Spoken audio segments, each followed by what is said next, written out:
Hey there, folks. Rob here. Welcome back to the show. So today I wanted to talk a little bit about screen readers.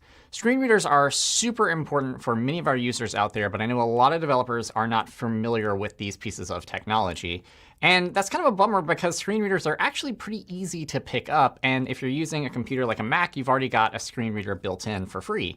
So what I wanted to do today was focus on the screen reader that comes with the Macintosh computer. And then in the next episode, we'll look at some free screen reader options for Windows users. So on the Mac, the screen reader that we've got built in is called VoiceOver.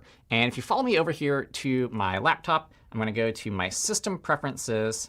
We're going to go to the Accessibility setting right here. And then there's a tab. I can zoom in a little bit so you can see it. So there's this little tab over here for VoiceOver. You can click on that. And there's a few options that we have to actually activate VoiceOver. We could go and just check this checkbox, and our laptop would start talking, and we would be like, whoa, I don't know what's going on.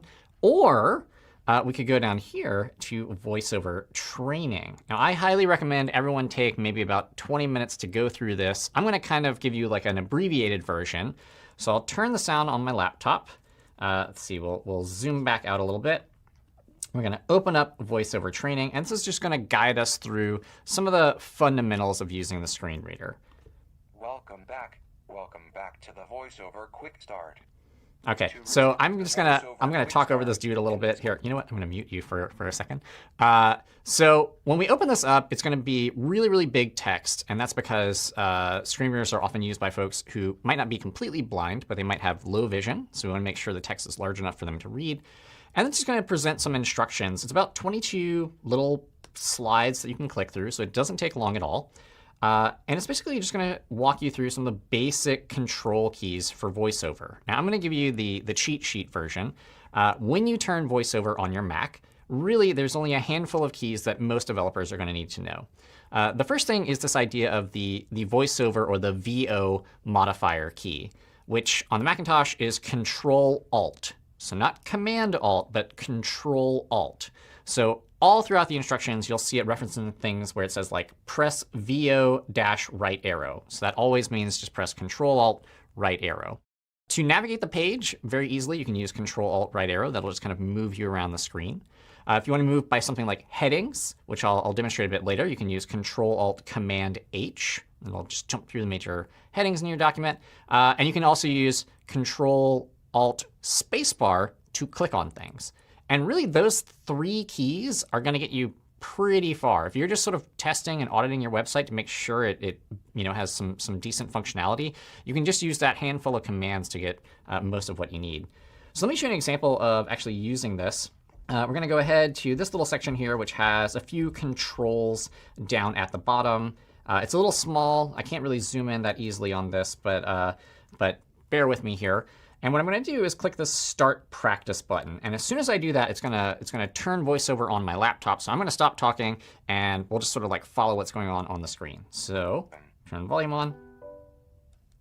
VoiceOver on VoiceOver Quick Start. Move around the screen. Window. Show all comments. Selected. Radio button. 1 of 2 has keyboard focus. OK, so it started saying a bunch of things. I'm actually going to hit the Control key. And anytime you hit the Control key, that basically tells VoiceOver, just stop talking. Sometimes what it likes to do, if it's sort of sitting, idling on the screen, it'll just sort of like start talking again and remind you of where you are, which can be kind of annoying. So right now, what it's saying is that we are focused on this one radio button control. And we're going to use the VO keys, Control-Alt, and the right arrow to move to the next control. Hide all comments. Radio button. 2 of 2. And we can keep hitting Control-Alt, right arrow to move down to this section of settings. Settings. Announce alert messages. Settings. Uncheck speak selected text. Settings. Unchecked checkbox. I'm just going to hit Control to tell it to be quiet. Now, if I want to click on this checkbox, I can use the VO and spacebar. Check speak selected text. Settings. Checkbox. And when you do that, it's basically like a simulated mouse click. So if you have a click handler, for instance, it would get triggered by that Control-Alt space key. You might have noticed that my screen reader was reading a little fast. If you want to change the rate that VoiceOver speaks at, you can hit Control-Alt-Command up. Pitch 55%, 60%, 65%. Or down. 60%, 50%. You can also hit Control Alt left and right to sort of move through various other options. So Volume 100%. volume, Intonation 50%. intonation. Voice Alex. You can change the speaker, right? So you can have Bruce. Bruce or Fred, Kathy. Vicky. Victoria. Okay, I usually stick with Alex. Alex. Alex, he's my man. So I think we've covered all the sort of the fundamentals of just sort of moving around. Why don't we try this on an actual website now? So I'm going to hit, here you go, good shortcut, Command F5 Voiceover off. to turn voiceover off. Command F5 is also how you turn it on. Move around the screen. Oh wait, sorry, I gotta get out of this tutorial. Mwah. Command F5. Voiceover on system preferences. Accessible. Voiceover off. There we go. Turn it on and off. Command F5 is a very, very useful command. It's also one of those things which, if you've ever hung out at like the Apple Genius Bar, people accidentally hit that all the time and bring their laptops to the Genius Bar to be like, I don't know what's happening, make it stop. Command F5, in case one of your relatives like sits on their laptop or something and has a freak out at Christmas, Command F5. Okay, so let's go and actually look at an actual website. So I'm going to go to Wikipedia. Wikipedia has really, really nice accessibility. We're just going to let's look up Google itself, the company. Okay. And now there's a lot of information on this page. And one way that you could imagine someone using a screen reader is they just turn it on and they just start moving laterally through everything. So let's try that and see what that's like. Voiceover on Google, Wikipedia, the free encyclopedia, HTML content. I'm going to hit Control to tell it to stop talking. Oftentimes when you open a website, you need to hit Control Alt Shift down. Google, Wikipedia, the free encyclopedia. That will tell VoiceOver I would like to interact with this this page right now. Otherwise, it's going to try and move you through the rest of like the Mac UI, which you don't want. You want to actually interact with what's in Chrome. And now we're going to hit Control Alt right arrow, the VO right arrow keys, to just move through all the content. Internal link image hide link /60px wiki underline link wiki loves monuments the world link image page semi protected heading level 1 Google. Okay, so that was like slow. I have not even gotten into the main meat of the article yet, and I'm already kind of tired of clicking on this thing. And so what we found was through a recent survey conducted by Hayden Works, or Hayden Pickering, I think is his last name. Really cool developer who does a lot of cool accessibility work. He sent out a survey to ask screen reader users, how do you typically navigate the page? And the overwhelming response is most people initially, when they first land on a page, navigate by headings. So remember, to do that, we hit Control Alt Command H. So let's see if this makes our experience a bit more efficient. Heading level 2 contents heading level 2 history heading level 3 financing 19 heading level 3 growth. Okay, cool. So I feel like that was sort of just a more productive way to move through the document. One thing you might notice is sometimes as we're moving through a web page, VoiceOver will not scroll the screen for us all the time if we're just like jumping around by heading. And so if you just hit Control Alt right arrow, March 199 link Palo Alto. It'll start to kind of jump down to the text content itself. It actually, if you're using a screen reader, it kind of doesn't matter if it's not scrolling. But if you are, a sighted user and you're trying to debug something, sometimes you have to fiddle with it a little bit to make it actually scroll and move how you want it to. Another really interesting thing that we can do here, this is sort of like the Uber shortcut, is we can hit Control Alt U. And that's going to open what's known as the rotor. And the rotor is a menu just full of options relating to the current thing that you're interacting with. So I'll hit Control Alt U. No items in web spots menu. And I'll hit the right arrow, and we can just flip through a bunch of different options for the page. Tables menu.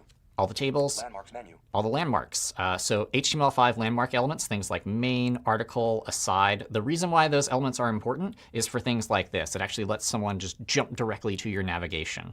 Window spots menu, links menu, headings menu. All the links, all the headings, etc. So this is a really, really useful tool, the rotor, just to, if you jump around kind of like a power user. Now, the last thing that I want to show off related to the screen reader is when the screen reader kind of misbehaves a little bit.